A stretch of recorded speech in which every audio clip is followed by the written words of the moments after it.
Ну вот передо мной стоит молодой, красивый Каменев Дамир Александрович, который нам расскажет, от чего же зависит материализм.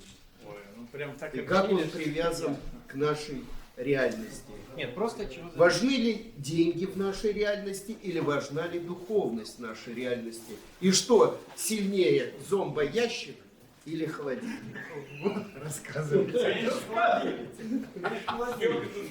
Прекрасно, прекрасно. Холодильник, а там написано.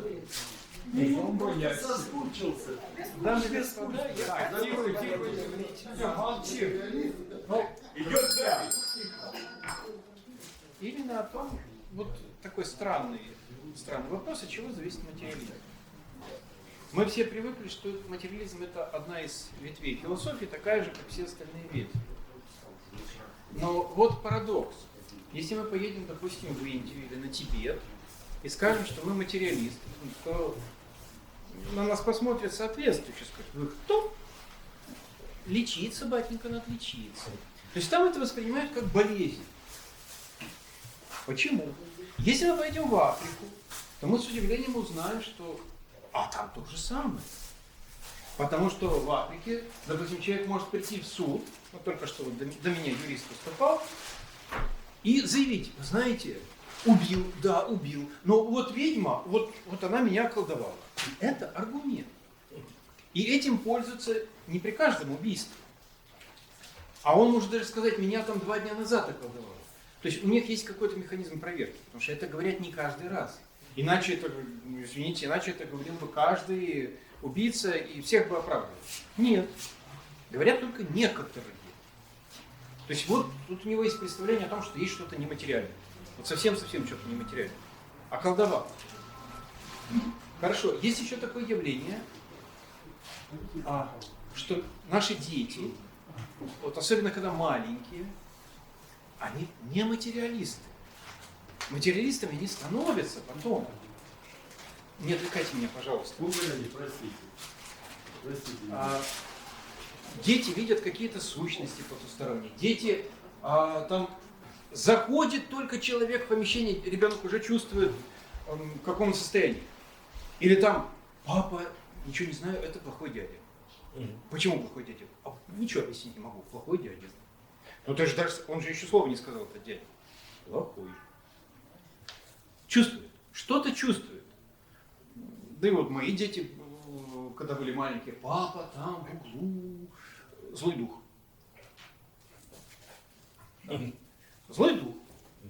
А когда взрослеют, дети эту способность теряют. Или она исчезает. Каким-то образом. Меня этот вопрос заинтересовал. Почему?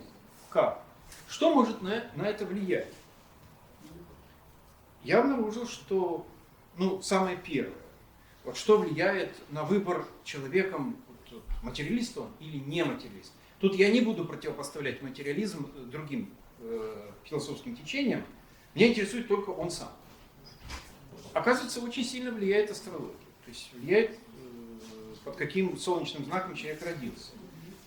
Среди представителей знака Дева или знака Козерог не материалисты, это надо очень хорошо поискать. А среди представителей знака Рыбы или Рак, то там почти каждый не материалист.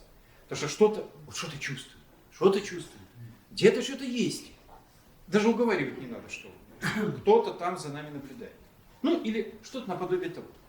Я же говорю, я тут не буду ни в религию, никуда, но человек что-то чувствует. Хорошо, что еще влияет? Общественные установки. То есть, допустим, если вы родились в Китае, увы, огромный процент за то, что вы будете материалистом. Почему? А все общество так настроено. Потребление. Или если вы родитесь в Соединенных Штатах. Потребление. Культ вещей, культ каких-то культ еды, что там, что там. То есть все завязано именно на вещизме. И вы это впитываете. Хорошо. А что еще? Если, допустим, вас воспитывают религиозные родители, то тут 50 на 50. Человек может во всеуслышание объявлять себя христианином, но посмотришь на его образ действия. О, Господи, чистейший воды материалист. Чистейший воды. Он просто где-то как-то вот чего-то вот ему вбили в башку, что Бог есть. Вот он так это и повторяет. Бог есть. А когда встречается с другим человеком, ой, это все, видимо, о бабках.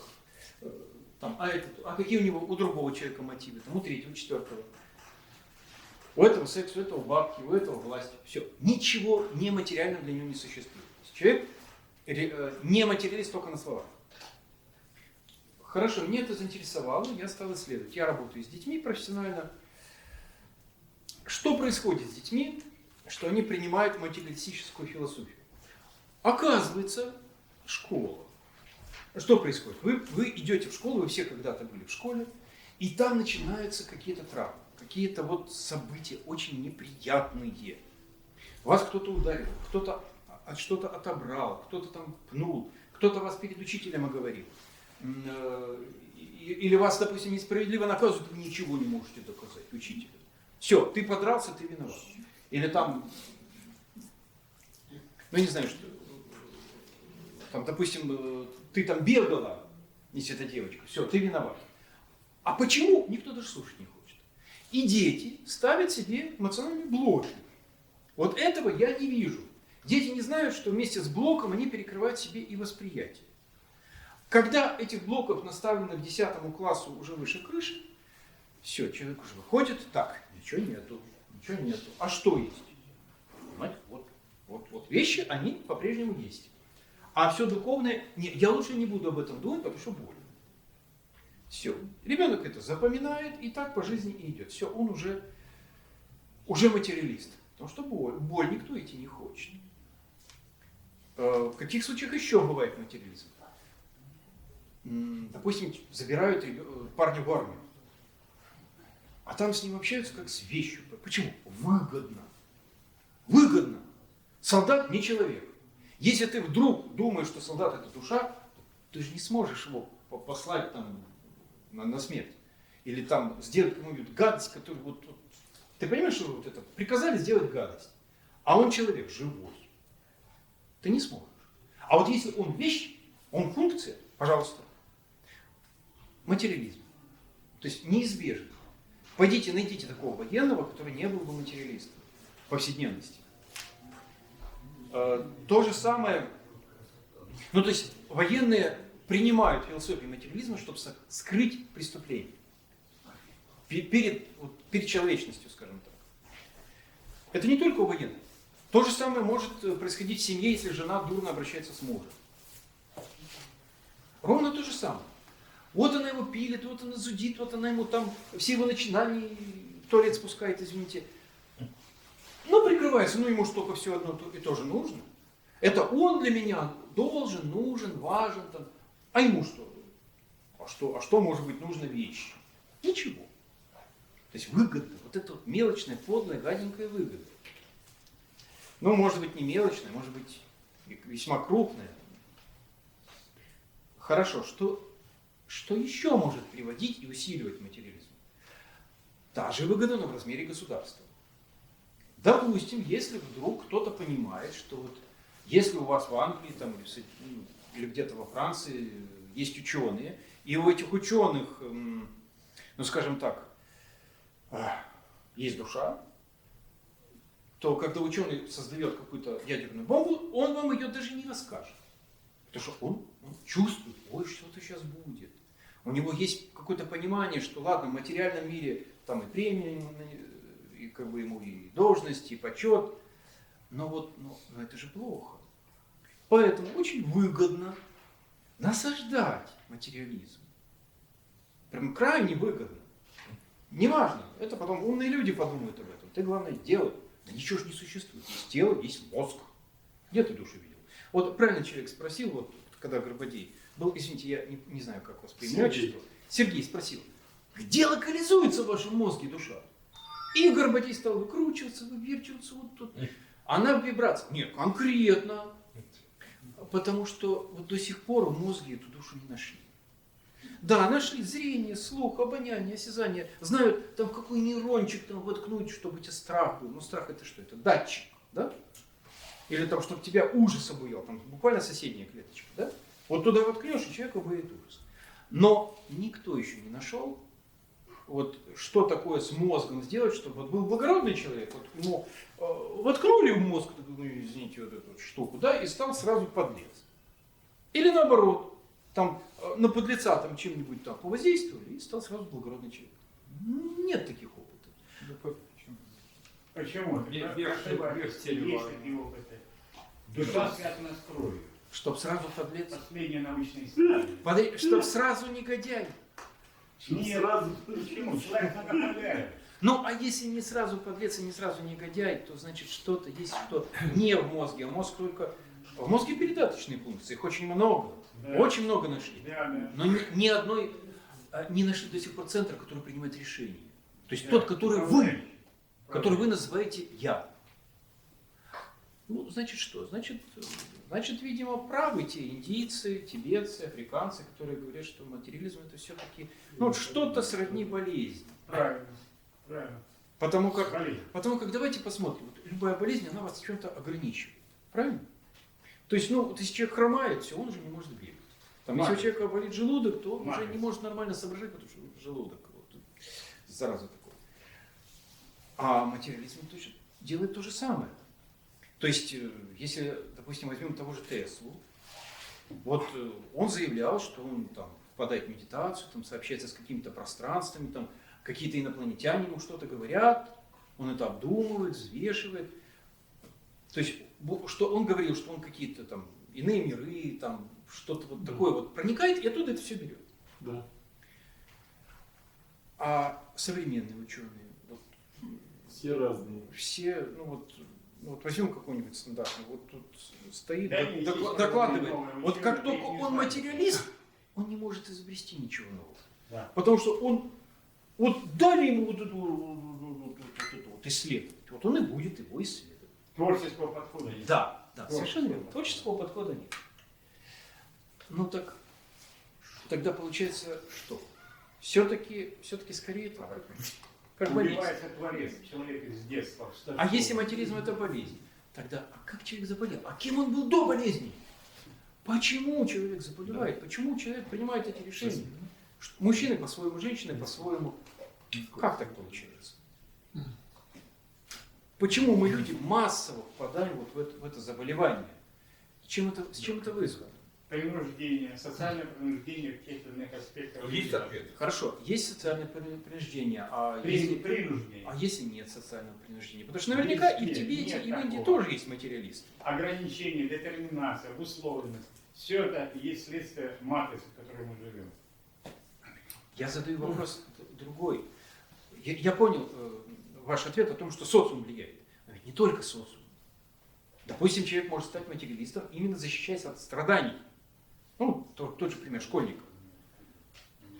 Почему мы вообще вот идем вот в эту защиту от страданий?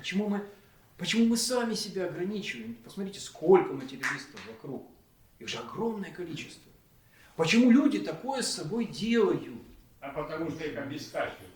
Энергетически, как вы сказали, навешали кучу программ. Ну, бывают очень энергичные материалисты, такие прям горы свернет. Ну, материалист. Я дождусь окончательных выступлений. Так скажу вам эксперимент. Нет, все-таки... Так, ну давайте вопросы тогда какие. Рассказывайте. Китайцы. Ой, это вообще, будь здоров, какие косоглазые. Простите меня, конечно. Китайцы. Суть заключается в следующем. Они решили, куда пропадает парапсихологические способности у детей. И провели тотальную проверку. Где именно в Китае? Да? В Китае, да, на своих мальчиках и девочках. И выяснилось, что сначала масса людей, масса детей, они там видят, они там слышат, чувствуют и так далее. А по мере дальнейшего роста к 14 годам все это угасает. Почему? Да потому что мамочка говорит: «Уйди мои ушечки, уйди мои глазочки». Она его прям припечатывает к этому плотному телу. Вот так. А они видят больше, они видят какие-то там дымки, которые идут из кокона матери и отца, их даже взаимоотношения, но это никто не востребует.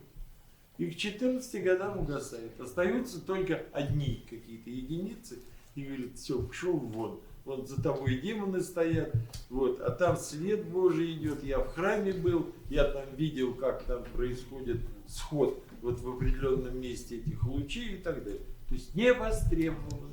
Оказывается, мама и папа и школа. Да, именно, вот я хотел как раз его добавить, Вот, что собственно, папы всё. тоже могут постараться. Что ты чепухом мне говоришь? Ну, типа такого, да.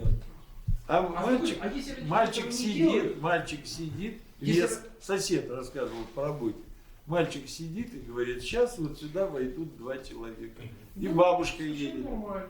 И играет, продолжает играть маленький. Да, совершенно. Бабушка приходит, входит 2 мужчин там и так далее. И он так вот разводил руками и говорит, ну надо же, я сначала не поверил. А потом еще начал наблюдать, и оказывается повторяется. То есть это должно быть востребовано. А у нас наверху сидят господа материалисты. Все это. А то, что наверху, это понятно, это примитивная выгода. Так, Не. ну, давайте вопрос. А тогда. кстати, если родители не запрещают, не говорят, у детей эти способности сохраняются. Дети потом эту традицию передают дальше. А те, там Возможно, внуки, может правнуки. быть. Вот так и получается потомственные колдуны, потомственные колдуньи. Им Да. просто не запретили. Абсолютно. Я знаю одну такую семью, там бабушка не запрещала маме, Точно. наоборот, даже внучка, ну я знаю внучку, а она бегала к бабушке. И бабушка говорит, ну что, ну вот посмотри, вот так. А, это, ну вот это дух, ну вот, если хочешь, посмотри. А внучка совершенно спокойно смотрит, о, дух, ну что-то мне не нравится. Ну, бабушка, ну а так ты посмотри, чего не нравится. Видишь? Вижу. Вот рассказать можешь? Могу. Вот, пожалуйста. Ну вот иди к тому, от кого это дух, ну вот и скажи ему, что так и так. Можно мне дополнить Да. тоже? Вот дело в том, что в деревнях русских была такая, ну, как сказать, методика. Значит, вот когда кто-то где-то воровал что-то, да, брали мальчика или девочку до 11 лет, до 11, стакан наливали, в воду он смотрел, за руку брали и говорили, ну смотри, он видел эту ситуацию, видел, до 11 лет. А потом все. Потом мужик перестал. То есть он говорит, вот там вот двое с бородавкой, мужик, женщина, пошли, кур там съели, ну, во время войны Великой Отечественной. Значит, они тут же, значит, побежали туда крестьяне, а они там уже И разбирают. Да. Ну, в принципе, обычная методика. Причем ее описал это самое, ну, как раз он стал этот мальчик, которого так использовали опером потом.